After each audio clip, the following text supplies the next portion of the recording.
یہ بات ہے اندھیری گلیوں کی،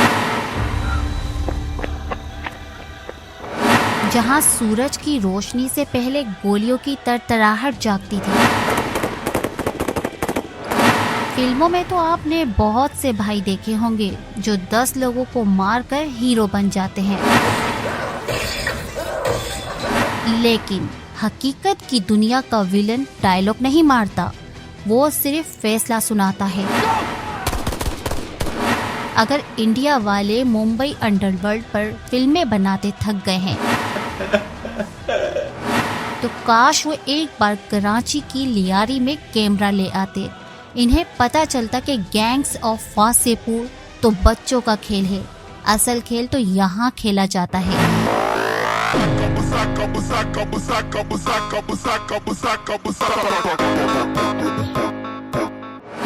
یہاں ویلن ہاتھ میں گن پکڑ کر یہ نہیں کہتا اگر تم لوگوں کے پٹاخے ختم ہو گئے تو میں دھماکہ شروع کروں۔ یہاں رحمان ڈکیت جیسے کردار بغیر بلٹ پروف جیکٹ کے کھلی جیپ میں بیٹھ کر ریاست کو آنکھ دکھاتے ہوئے کہتے ہیں، اگر ہمارے خلاف گئے تو اپنی قبر کا سائز ناپ لینا۔ یہاں ڈائریکٹر کٹ نہیں بولتا، لیاری میں کٹ صرف تب لگتا ہے جب سانس کی ڈوری کٹ جائے، جب ریاست نے فیصلہ کیا کہ بس اب بہت ہو گیا، اس انفریت کا سر کلچلنا ضروری ہے، تو چودھری اسلم جیسے نڈر آفیسر کو میدان میں اتارا گیا۔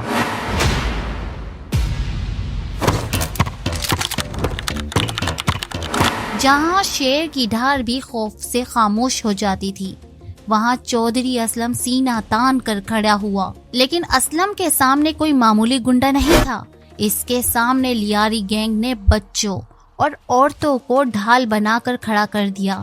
جہاں گلیوں میں گرنیٹ ایسے پھینکے جا رہے تھے جیسے شادی کے لڈو ہوں، چھتوں سے راکٹ لانچر مارے جا رہے تھے، گلیوں میں کلاشن کوف کے شیل گرنے کی آوازیں بارش کی بوندوں سے زیادہ تھیں۔ آج ہم آپ کو وہ ریئل کرائم سٹوری سنانے جا رہے ہیں جسے سن کر بالی ووڈ کی شوٹ آؤٹ ایٹ لوکھنڈ والا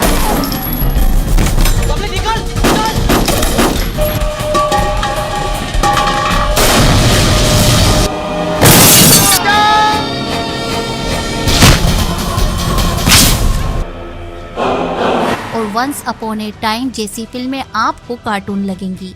میں ہوں آپ کی میزبان اور آپ دیکھ رہے ہیں ہینا ہڈن ریئلٹی کی ایک اور ریئل سٹوری۔ 1970 کی دہائی، لیاری کی گلیوں میں خوف پھیل چکا تھا، منشیات، جوا اور بھتے کا راج تھا، اور اس راج کے پیچھے 2 بڑے نام تھے، حاجی لالو اور داد محمد۔ داد محمد کوئی اور نہیں، رحمان ڈکیت کا باپ تھا۔ رحمان اسی سائے میں پیدا ہوا، لیکن جس طرح ہر بادشاہ کو زوال ہوتا ہے، داد محمد کے سامنے بھی ایک چٹان آ گئی، وہ نام تھا بابو ڈکیت۔ یہ کوئی ان پڑھ گن مین نہیں تھا، بابو ڈکیت کے بارے میں مشہور تھا کہ وہ MSc پاس تھا، وہ انگلش میں بات کرتا تھا۔ بابو ڈکیت منشیات، جوا اور اغوا کار کا ایک ایسا کارپوریٹ سسٹم چلا رہا تھا جس نے دشمنیاں پیدا کی، اور ان دشمنیوں کا انجام رحمان کے لیے قیامت بن کر ٹوٹا۔ بابو ڈکیت نے اپنے امپائر کو مضبوط بنانے کے لیے محمد اب میرے راستے کا کانٹا بن گیا ہے، رحمان کے باپ ہٹا دو اسے۔ داد محمد کو بے دردی سے قتل کر دیا۔ جب رحمان نے اپنے باپ کے خون میں لت پت لاش دیکھی، اس وقت رحمان کی عمر 19 سال تھی، اور ایک عام 19 سال کا لڑکا شاید کالج جانے کا سوچتا، لیکن اس کی رگوں میں خون نہیں بلکہ باپ کی موت کا بدلہ دوڑ رہا تھا، اور لیاری میں بدلہ تنہا نہیں لیا جاتا، یہاں اسے سہارا دیا حاجی لالو نے۔ حاجی لالو کا رحمان کو سہارا دینا یہ صرف یتیمی کی ہمدردی نہیں تھی، یہ ایک پرانا حساب تھا جو حاجی لالو کو رحمان کی بندوق سے پورا کروانا تھا۔ حاجی لالو کو رحمان کی آنکھوں میں وہ وحشت نظر آئی جو اسے مستقبل کا ڈون بنا سکتی تھی۔ لالو نے رحمان کو اپنے ساتھ ملایا، اور پہلی بار رحمان ڈکیت اور ارشد پپو یعنی لالو کا بیٹا ایک ہی چھت کے نیچے بیٹھے۔ یہ اتحاد لیاری کی موت کا پروانہ تھا، ایک دوسرے کی طاقت، ایک دوسرے کا خون اور ایک دوسرے کا بدلہ، اور پھر یہ دونوں لیاری پر قہر بن کر ٹوٹ پڑے۔ اور اس کی فیملی ایرانی بلوچ تھے۔ رحمان کے والد دات محمد بلوچ کو مقامی لوگوں کے مطابق 3 شادیاں تھیں اور رحمان ان کی تیسری بیوی کی اولاد میں سے تھے۔ باپ کا سایہ سر سے اٹھا تو رحمان نے بندوق کو اپنا باپ بنا لیا۔ اس نے قسم کھائی کہ جب تک بابو ڈکیت کو مٹی میں نہیں ملائے گا چین سے نہیں بیٹھے گا۔ رحمان ایک طرف گینگسٹر تھا، خون خرابہ، بھتہ خوری، اغوا، تو دوسری طرف اس کا دوسرا چہرہ ایک مسیحا، ایک ہیرو کا تھا۔ رحمان دوسروں کے لیے جیسا بھی ہو مگر بلوچوں کے لیے وہ سردار تھا۔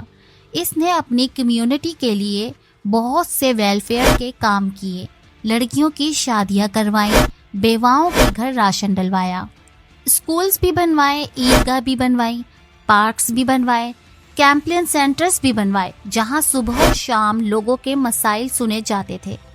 لیاری کے لوگ پولیس کے پاس جانے کے بجائے رحمان کے دربار میں جاتے، اس لیے یہ سردار بلوچ بن گیا۔ لیکن اس طاقت نے اس کے اندر کے انسان کو مار دیا۔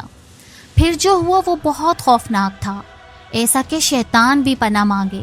رحمان نے اپنی ہی سگی ماں کو چاقو کے وار کر کے بے دردی سے قتل کر دیا۔ کیوں؟ افواہیں تھی کہ رحمان کی ماں کے تعلقات اس کے باپ کے قاتل بابو ڈکیت کے ساتھ تھے۔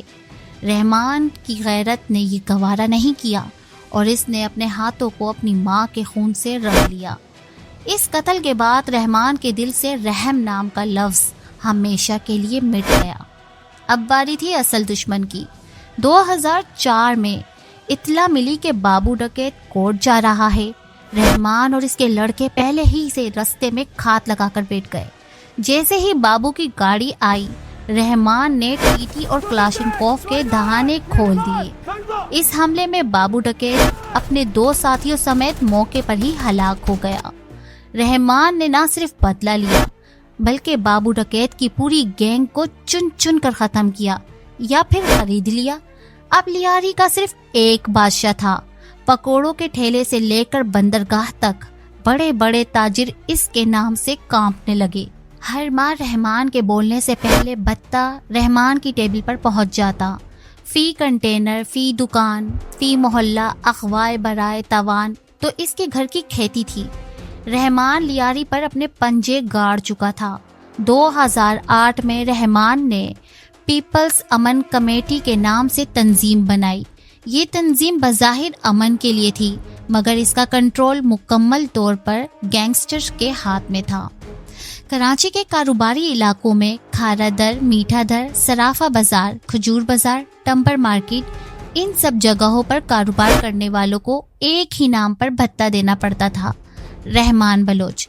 2006 تک رحمان کے پاس 150 ایکڑ زمین، 33 گھر، 34 دکانیں اور ایران میں جائیداد بن چکی تھی۔ لیکن کہتے ہیں نا، 2 تلواریں ایک میدان میں نہیں رہ سکتی۔ رحمان ڈکیت اور ارشد پپو جو کبھی بھائیوں کی طرح تھے، ان کے درمیان درار آ گئی۔ وجہ پیسہ۔ رحمان نے اپنی غیر قانونی دولت تقریباً 5 کروڑ روپے ارشد پپو کے پاس امانت رکھوایا۔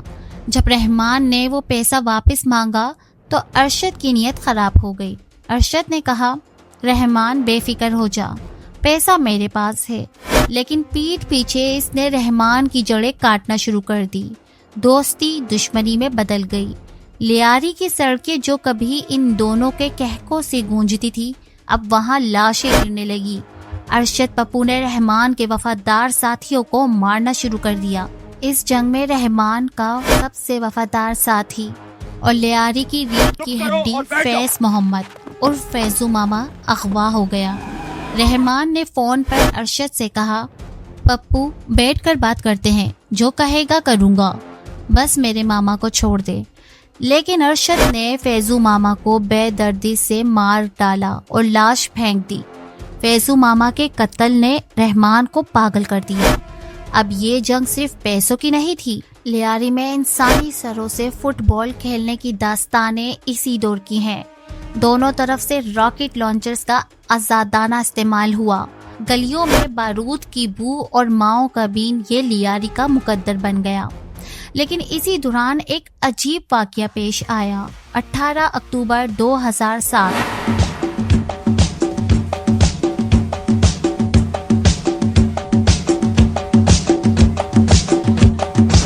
جب محترمہ بے نظیر بھٹو جلا وطنی ختم کر کے پاکستانی لوٹیں، کراچی ایئرپورٹ پر ان کے استقبال کے لیے لاکھوں کا ہجوم تھا، اور ان کی سیکیورٹی کے حصار میں سب سے آگے کون تھا؟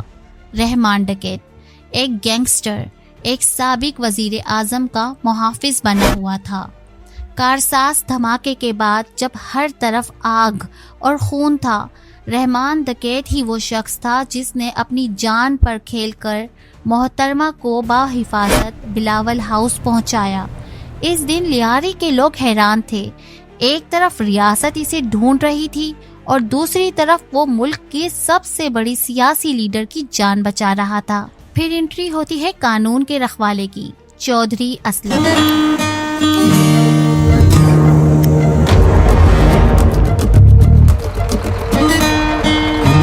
جسے انکاؤنٹر اسپیشلسٹ کہا جاتا تھا۔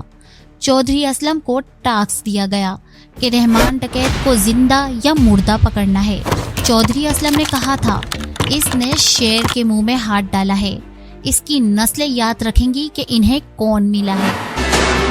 انہوں نے شیر کے منہ میں ہاتھ دیا ہے، یہ آپ کو انشاءاللہ 24 گھنٹے کے اندر ان کی نسلوں کو ختم کر دوں گا۔ 2005 میں چودھری اسلم اور رحمان کا آمنا سامنا بلوچستان کے علاقے حب میں ہوا۔